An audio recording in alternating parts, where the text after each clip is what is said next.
Hi, everybody. I'm Diane Brady. I'm here with Brad Jacobs, I should say the Brad Jacobs, Executive Chairman of XPO, Chairman of RXO, GXO. I think that you've created now 7 companies. Is that right, Brad? If you include the 2 spins, yes. The 2 spins, and you've just written how to make a few $1 billion. And I was reading you've, I think, made $55 billion for shareholders. So you make it sound so easy. Let me start with, who did you write this book for? I wrote this book for people who want to accomplish big things in life. Yeah. Whether that's in business or whether that's in personal life. And how to rearrange your brain, which is the name of the first chapter, to get yourself in the right mindset, to think big and to be focused. And for CEOs in particular who want to learn what I've learned over the last 44 years. When somebody makes $55 billion for shareholders, there's a certain feeling that it's an innate gift versus a learned gift. What do you think can be learned, and what do you think's innate? Especially because part of what you write about is creating these, killer teams as well. Well, some of it is innate. Some people are born leaders, some people are not born leaders. But if you put people in the right circumstances and you train them and give them exposure to other people and show them how it's done, people can grow a lot. So, for example, I have broken up XPO into 3 companies. Yeah. RXO, which is the tech-forward freight brokerage platform.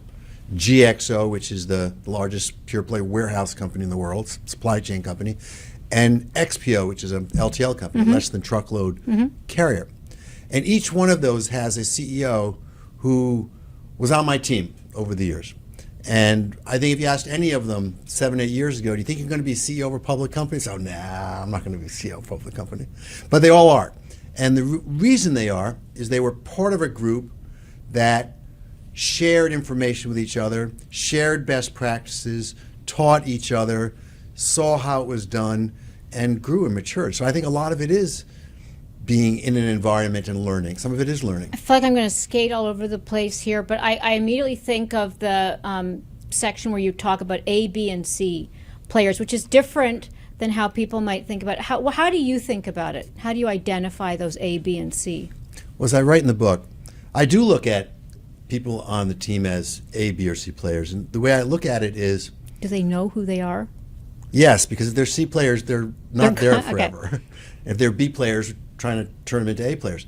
I look at it as, I imagine in my mind, Diane, the person comes into my office and says, Brad, this is not a negotiation, it's just information, just to let you know, I quit. I've already got another job, I bought another house, it's done deal, don't give me a counter offer, I'm leaving. And then I say, well, how would I feel if I did that? If I imagine myself feeling, yes, I was going to fire that person anyways, right, but didn't have the guts to do it, and I was postponing it, and fantastic. Won't have to pay severance. They're going, this is a C player. Right. If my reaction to them quitting is, well, I would have preferred them not to quit, but it's not the end of the world. We'll hire a headhunter, we'll do a search, and we'll find someone as good, maybe better. That's a B. If my reaction to them coming in and saying I quit is, oh my God, we are so screwed. We are never going to get a person as fantastic as Diane. And I can't even hear what you're telling me because I'm just in a panic mode. I'm in complete confusion because I'm lost. I'm never going to get someone as good as you. That's an A player. And what's important is to think about that. All the relationships you have in the company, who are your A players? And make darn sure you do not lose an A player. Right. You don't strike me as somebody who has things done to you. Like, you would never have somebody come in. You would get rid of that person probably before they come in and quit that job. But well, I'm a human. You're a human, but nobody likes firing people. If they do that, they're not necessarily a nice person. Well, and that's very true. Let me go back. I did mention at the start that you have started 7 companies. Are you done yet? No. Okay, so there's an 8th company that you're looking. Okay. I'm very actively right now looking at other industries to do the same old things I've done for 44 years. Well, so let's talk about those same, because I go back, one of the things that intrigues me always is the background that people have. And you studied music and math. Yeah. What intrigued you about that? Well, music and math both played a big role in developing my approach to life. So the math is obvious. numbers, analytical thinking, rational, objective. The music may not be so intuitive to people, but it's been a big influence in my life. And I write about in the book how my most important professor in school was a musician called Bill Dixon. May he rest in peace. He was a very famous jazz musician. He didn't like the word jazz. He called it black music, but we would call it jazz. And Bill taught me a lot of stuff. He taught me a lot of stuff about music. He taught me a lot of stuff about life. About music, what he taught me was you have to improvise, that nothing is a wrong note. If someone goes on Ergo jazz. There you go. Yeah. If someone goes on a wrong note, that's not a wrong note. That's the new note. And we got to move with that. We have to make that into a positive thing, not a negative thing. Don't we? And the other thing he taught me was you're not playing by yourself. You're playing in a group, in a team, with other people. And you need to be paying attention to all those people. As much as you're paying attention to yourself, you need to be completely inward and at the same time paying attention to how you're relating to your other team members, your group members. This is the same thing in business. In business, you have to pay attention to what you're in charge of, what you're doing. But you can't be just lost inside yourself. You have to be paying attention to how you're relating to other people and how they're doing and what they're doing. And all that interactivity is really important. And in life, what Bill told me, and I spent quite a few pages talking about this in the book, is there came a point in time about, 10 or so years after I'd left Bennington College, where I'd met Bill, where I had done well in business, and I had this big fancy apartment in New York, and he wanted to crash because he had a gig in New York, so I invited him to stay at my apartment. That's a professor who really likes you. And I loved him. Yeah. And he came, and I'm showing him looking out the view of the 30th floor of Olympic Tower, and I thought he was going to be really impressed. And he looked at me and he said, you're really wasting your life. You could have been a really good musician. You could have really contributed something to the world of music, and here you are chasing money, like for what? So it dawned on me that chasing money, while fun and interesting and has advantages, is not the only thing in life. There's a lot of other parts of life. So I learned a lot about music. What do you chase then? Because obviously you've made a lot of money, so that part, if you were chasing money, that is success. How do you define success? That's for each person. That's not. But I'm asking you personally. Oh, for myself. Yeah. For me, success is personal and it's professional. In professional, I measure it on creating great companies where lots of people succeed and many, many people make lots of money, and especially the shareholders. And if you look at each one of my companies, while they're in different industries, something's very similar about all of them. $1 billion plus. What's similar about all of them is the creation of dramatic shareholder value. That one share of the company at day one was worth a lot more by year 5 and year 10, and sometimes outrageously so. So if you look at XPO, the people who invested with me at the very, very beginning made 32 times their money when they sold with me last year, majority of our shares. If you look at United Rentals, people got in at $3.50 a share when I started it, and today that stock is about $435 a share, so over 100 times. So to me, success in business is many, many things, but it must include, and it's different for different people, but it must include creating shareholder value. Other than that, you're kidding yourself. On a personal level, for me, success is creating happiness. Creating happiness for the people I love and the people I care for and the people I lead. So whether they're in my company, whether they're my family, whether they're my friends, the people I care about in life. And as I grow older, that who I care about expands. Oh, really? Natural. That's interesting. I often think that sometimes it can shrink, but you're right, it can expand that desire to give back, you mean, really. Yeah, and particularly in my life where I'm running global businesses and we're doing business in dozens of countries and traveling around a lot, I just meet a lot of people. And you see a lot of different cultures and a lot of folks. Well, Brad, I want to ask, timing is everything. There's a lot of confident people, a lot of people who do study the art of management. You've had, especially when you're starting companies, there's a serendipity factor to knowing the environment and seeing the opportunity. What would you say about the timing when you think about your strengths in that area, knowing when to shift focus, start something new? Because that, to me, would be one of the hardest things to do as a leader. It is. But starting a business is like starting a family when you're a young couple. And is there ever a good time to? Most people don't start 7. Well, but most people, when you're having kids, there really is no perfect time to have kids. Right. It's you have a career or you have commitments or whatever, but you just do it and you figure it out. That's been the approach I've had for starting businesses. I don't try to time the cycle just perfectly, so I'm starting it at the very lowest part of the cycle of the economy bottomed out and the stock market bottomed out, because pretty much in any part of the cycle, starting a business, if you do it well, and if you do it with great people and you have a good strategy, you execute with precision, you'll do well. But then there's also doing the right thing for too long, right? So you have to know when to sort of pivot and shift. I pivot and shift when I get bored. It's an intuitive. So if I you get have a bored, gut I move feel. on. Blink. It's sort of I want to get to the last part of the book where you talk about killing your competitors. No. You're right. Let's be precise. No one. How to create a culture where you're killing the competition insteid of killing each other. Okay. No competitors will die. No competitors die. Yes. Figuratively. When you've seen where do most people fail? I know that's actually probably perhaps too harsh a word, but when the competition makes mistakes, are there classic mistakes you've seen that you think you can spot the vulnerabilities? I mean, you talk about excellence in this book. It's a book about, but yet your competition is aspiring to the same thing. So where do you find most people fall short when you're head to head with them? I think there's a bunch of categories of where any company falls short. The first of which is strategy. You just have the wrong plan. You're making if they have a plan at all sometimes. Or and they're making a gamble, a bet, a speculation based on a premise that turns out to be wrong. So getting the fundamental trend is very critical to success. That solves a lot of problems, even if you make a lot of errors. If you're on the right end of the right side of the trend, that's going to bail you out. But you can't be just sizing up a trend.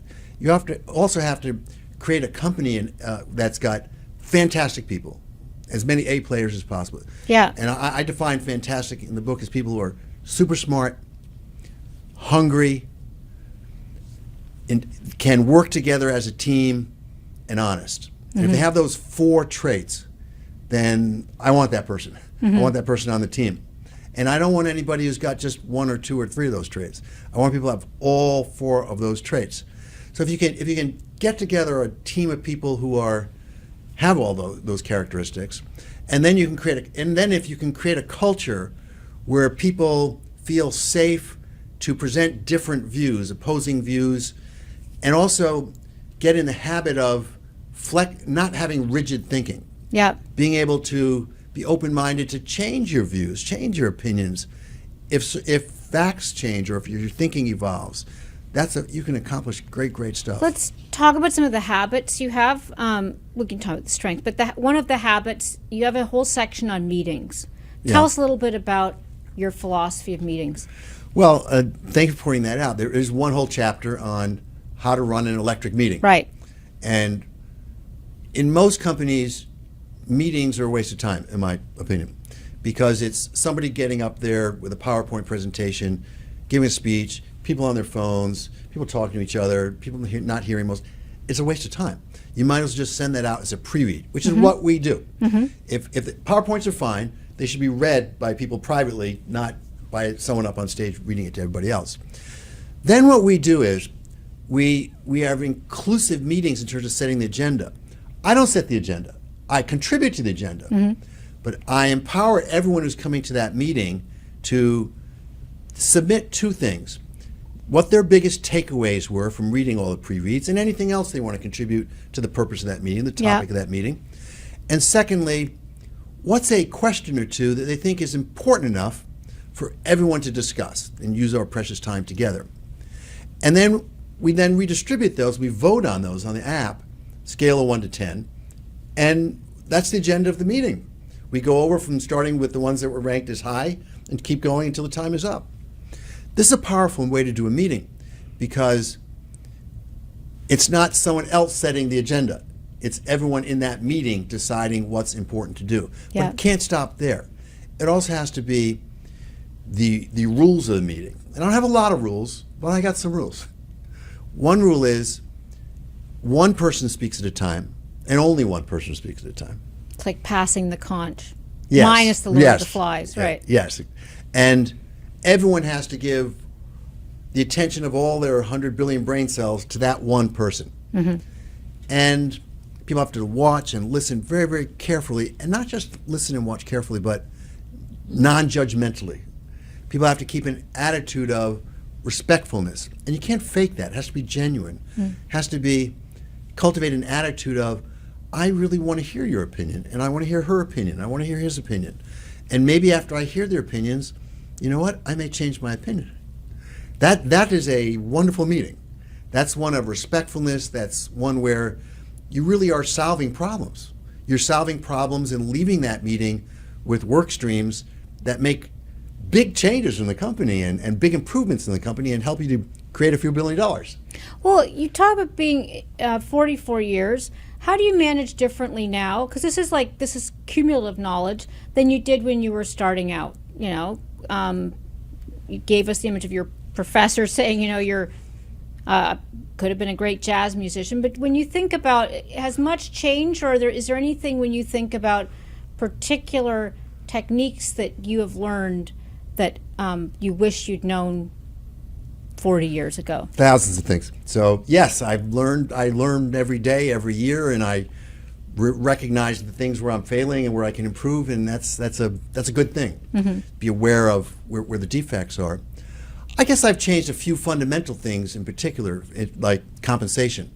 So I used to be a little cheaper on compensation, a little more frugal on compensation, and then over the years I decided, you know what really works well is if I err on the side of overcompensating people and let people make lots and lots of money, only if it's tied to results. But if they perform and if they deliver results and if they help contribute to the success of the company, darn it, let them make a lot of money and let a lot of people make a lot of money. And that's the main reason people come to work.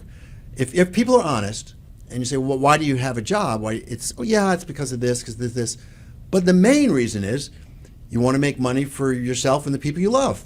That's why people are coming in. They're not coming in to please me or to help me to accomplish things. They're coming because they have goals that they want achieved, and a lot of it is financial. So you know what? Let them make a lot of money. So that's a big learning I had over the years. I learned that from a guy called Dick Colburn, who passed away years ago. I bought a company from him in California called U.S. Rentals, and it was a large company, and he was an interesting fellow. He had been married 10 times to 9 different wives. One wife he married twice. And the Liz Taylor of logistics. Yeah, kind of Liz Taylor logistics, the good one. And like I generally do with people who are successful, who I have the fortune to meet, I asked him, so what's your secrets? How'd you build up this enormous company and become a multi-billionaire and everything? And he told me it was about a few things, but it was mainly about compensation. And it was about tying compensation to performance and letting people make a lot of money if they perform really well. And that made a big dent on me, and I absorbed that from him. So let's talk about the consumer, the aspirational, the young, the whether they're in college, maybe they're just starting out, but they don't have the luxury to be designing their own meetings yet, but they're saying, I want to be like Brad Jacobs. What's the advice? And it's kind of hard because, to your point, there's only so much you can, in a way, pass on to somebody. They have to want it, pick the right industry. But if you were to say, here's a couple of things you should think about, what would you say from this book and beyond? I would first say read this book 10 times. Right. And then call me and let's go over any questions you have. Secondly, I would say... That's an offer, right. Secondly, I would say, because I really have put in that book... Yeah, it's like, you can't underestimate, then you've got a lot of different advice and you intertwine it with your own experience. So it's a very reflective book. I poured out the most important things I could tell someone of how to create a few $1 billion. What are the secrets that I've learned and are still learning and developing, and I put that in the book. And this is teaser content. So in the book, you'll see the first chapter is how to rearrange your brain.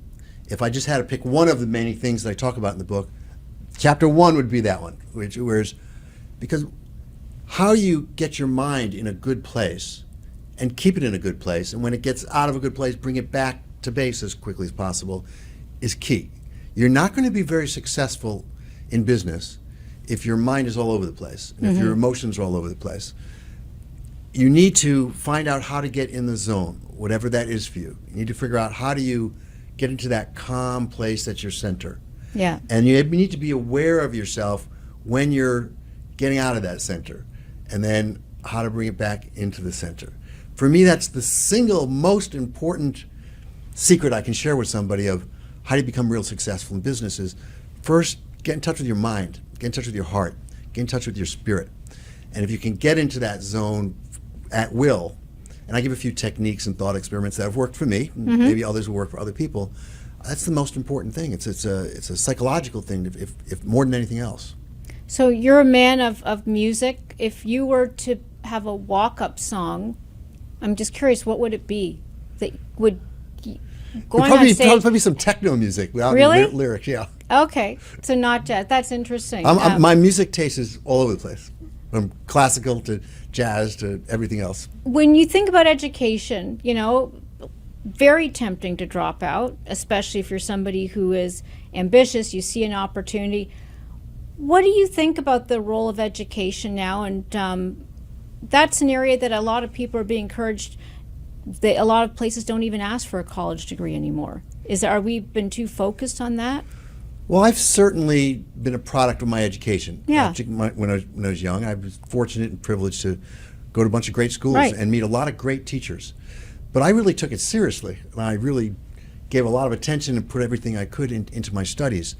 But I got bored and left before I graduated, and that didn't hold me back whatsoever. So to answer your question, I think education is important. There's a lot to be learned, how to read, how to write, but more importantly, develop an attitude of just wanting to learn, wanting to know, and not thinking you know everything, because you really don't. And trying to get to new levels of knowledge, and trying to always be thinking, what's the reason behind this? What's the cause behind this? And how is this successful? And looking at other companies and other people and studying them. I my whole life I've read biographies, and I love to study other people who have been successful and learn from what's worked for them.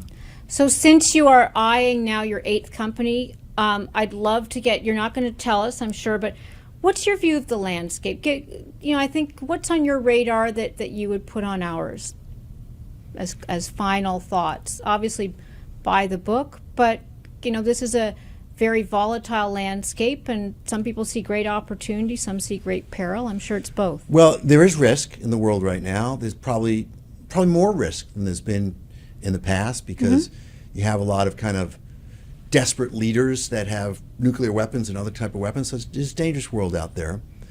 But at the same time, you have technology powering something really fantastic, which is the sharing of information with great speed and in great volume. And knowledge is what it's about. So I'm very excited about capitalizing on the trends in technology, particularly automation and AI.